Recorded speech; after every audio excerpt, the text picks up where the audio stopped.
I think we're probably gonna need a few of these before we get going. Disappointment in the game of life, and it's a bitch. Hey everybody, y'all ready to blow off some steam? Cause I am. I'm Bobby J. Johnson. Welcome to 2022's end of year review because you know what? I'm just about ready to take it to WWE and kick its ass to the curb like last year did 2020.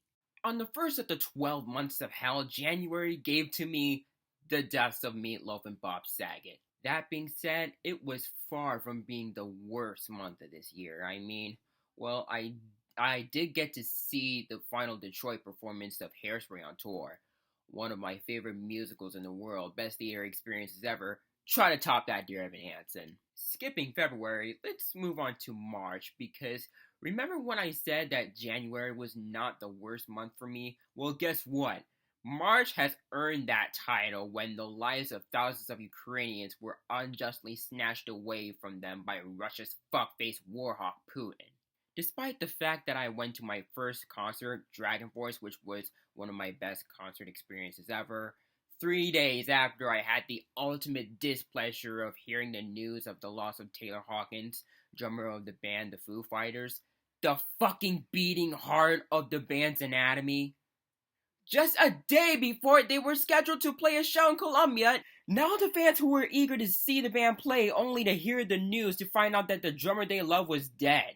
That was such a good month! Thanks so fucking lot, 2022! And you know how much I don't talk about politics on this channel because I really don't want to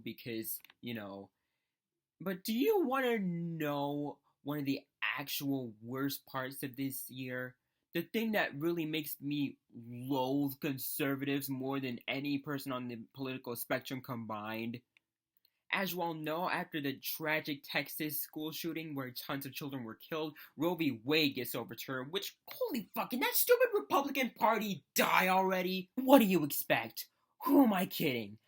God forbid the US government has your back and encourages you to have your fake freedom they strongly preach about as they take a huge shit on the very concept of freedom.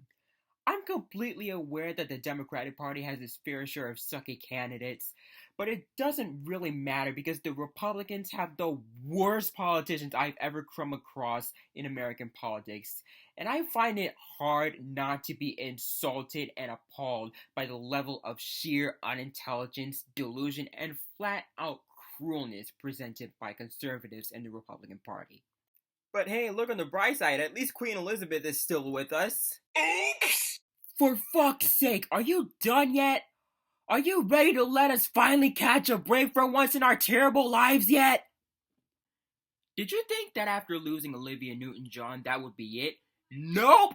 Because 2 months after becoming a Fleetwood Mac fan, you get to have a dream about Fleetwood Mac reunion! Only to get that dream squashed by the news of Christine McVie being dead not a day later! Go fuck yourself, 2022! Every single part of this year is a trash bag in its own special way. Every single day of it was a waste of time. This entire year should be erased off the calendar. It is worthless. It deserves to burn in year hell for all eternity, and I'm so happy that this year is done, so hopefully I can say that I have no reason to ever shove my ass my way through a year like this for the rest of my life. Oh, what's that? 3 of those following bands have returned and you went to see your favorite band in concert?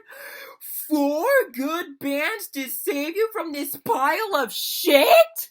Well, congrats! I guess I'm gonna have to give this year a 3 out of 10 instead of a 1 out of 10! Well, fucking done! What a fabulous performance! So thank you, 2020. Thank you for ruining one of the most relieving years ever by following it up with such a messy embarrassment. Thank you for turning our beautiful world with birds and bees and flowers and trees into a fucking doomsday apocalypse. Thank you for finally making it to the near top of the list of one of my least favorite years. Thanks for nothing. 3 out of 10 is one of the worst years I've ever been through by a landslide, and I hope I never go through a year like that ever again.